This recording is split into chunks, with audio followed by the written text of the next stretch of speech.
What is going on, you guys, and welcome back to your channel. For today's video, we are going to be talking about the so-called COD killer, Xdefiant. Now, this is Ubisoft's brand new FPS title that just released a couple of days ago. I'm sure you guys have seen it all over my channel and pretty much everyone else under the sun. But before we get into things, a quick shout out to Ubisoft for sponsoring today's video. Now, Xdefiant is a free-to-play FPS 6v6 arcade shooter.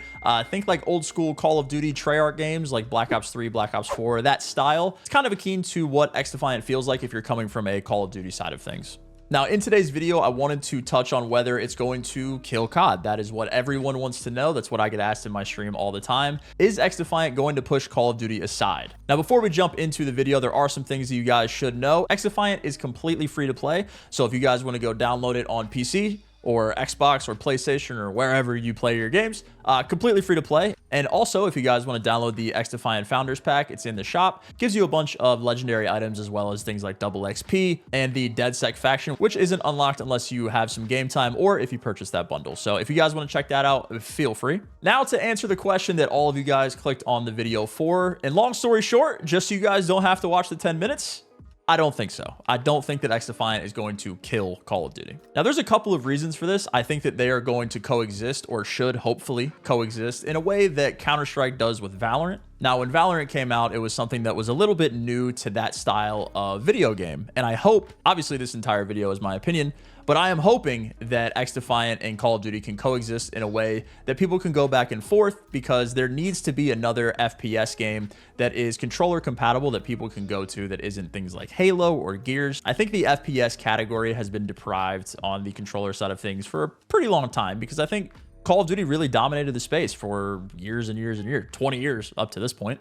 Now, the reason that I am hopeful for Xdefiant and hopefully the coexistence of Call of Duty and Xdefiant together is because it's a live service game, meaning that we won't get a new one every year like we do with COD. Think of it like if next year with Black Ops 6, if Treyarch just released Black Ops 6 and then updated that game for years and years and years, as opposed to flip-flopping from developer to developer or title to title.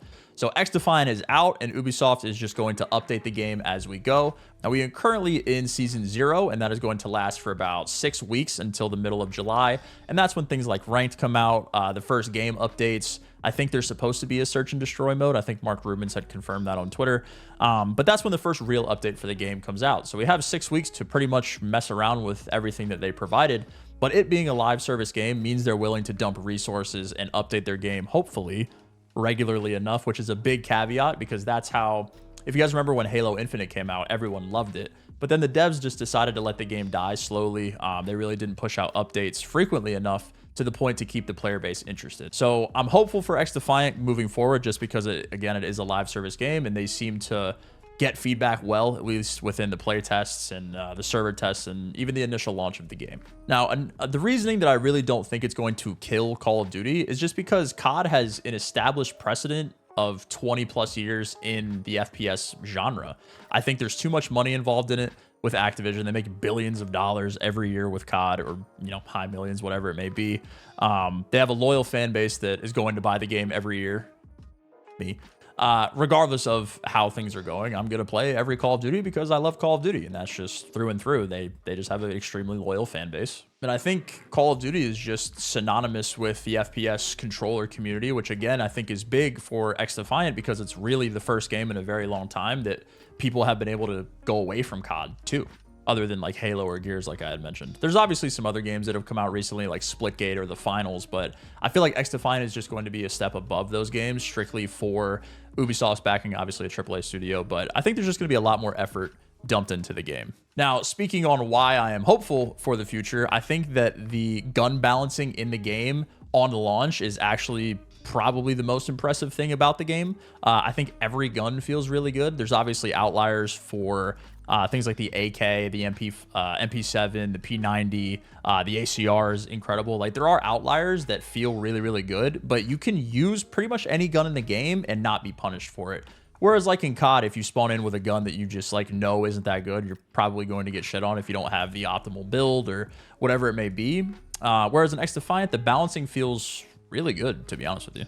Now, if you guys haven't played other Ubisoft titles, Xdefiant is basically a combination of all of those different games that Ubisoft has made over the years, like Splinter Cell, Far Cry. Assassin's Creed isn't in the game, but I had a crazy idea for like a melee faction on stream the other day. That's a whole different conversation. But it's basically a culmination of all of their different games. And you have maps from things like Far Cry with Pueblito. You have Echelon for Splinter Cell. Even the factions themselves are all homages to their other titles. So it's really cool if you haven't played the games to just, or even it's probably cooler if you have, to see everything be put together into one FPS game, which makes no sense, but they did a phenomenal job with it. Now, the things that I think could still use work in the game, which is why Call of Duty, I think, has the edge in certain aspects, is definitely some server things.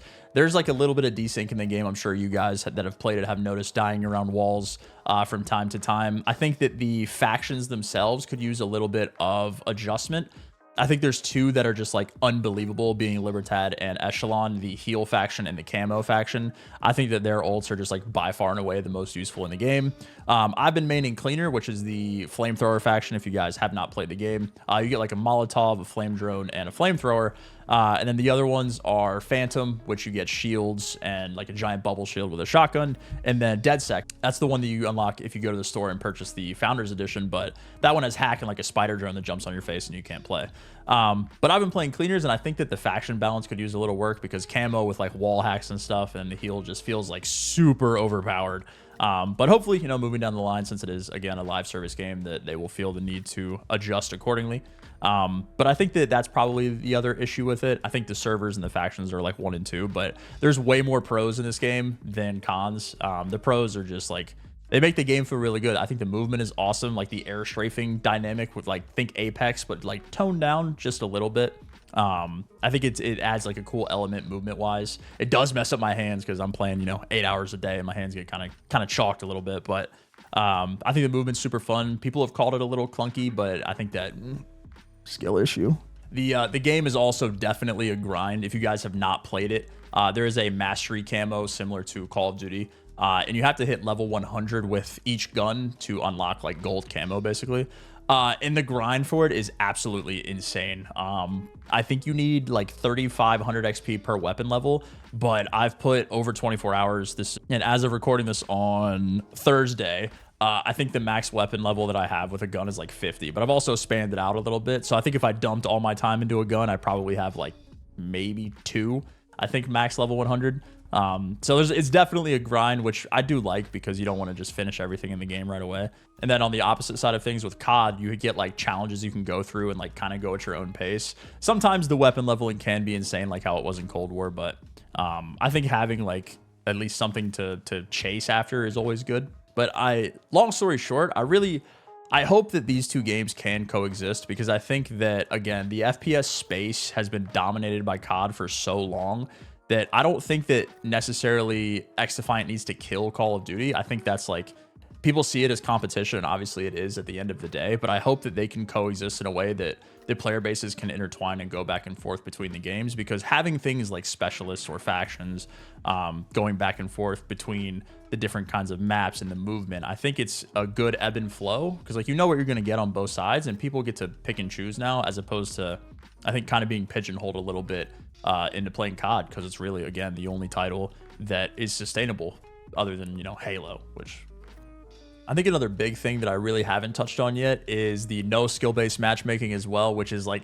I think the biggest selling point of the game is just being able to get on and kind of play the game without needing to go 110% to go positive. And I think that skill-based matchmaking has been a super hot topic when it comes to Call of Duty, and I think the fact that there isn't any in Xdefiant is a massive selling point.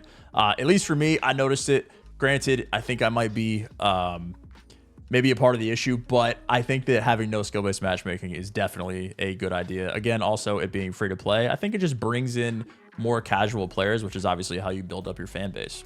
And then on the completely polar opposite side of that is the ranking system.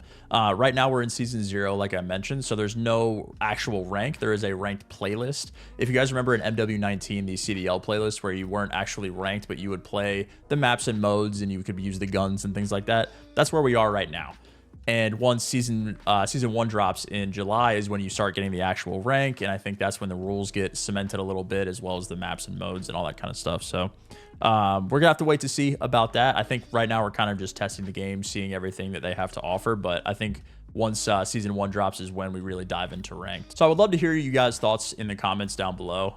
If you're playing the game, if you're enjoying it, if you got any pros and cons that you guys think I missed. I'm probably going to make another pros and cons video at some point, because I would love to just fully deep dive into Xdefiant content moving forward for YouTube. So and again, if you guys have any issues or pros or anything like that, feel free to leave them in the comments down below. And once again, thank you to Ubisoft for sponsoring today's video. I hope you guys enjoyed the video. And again, we're going to be going pretty hard into Xdefiant content. So be on the lookout. Make sure to follow me over on TikTok and stuff like that. I'm always uploading like classes and settings and all kinds of stuff for you guys. So thank you all for watching, and I hope you guys enjoy the rest of your day.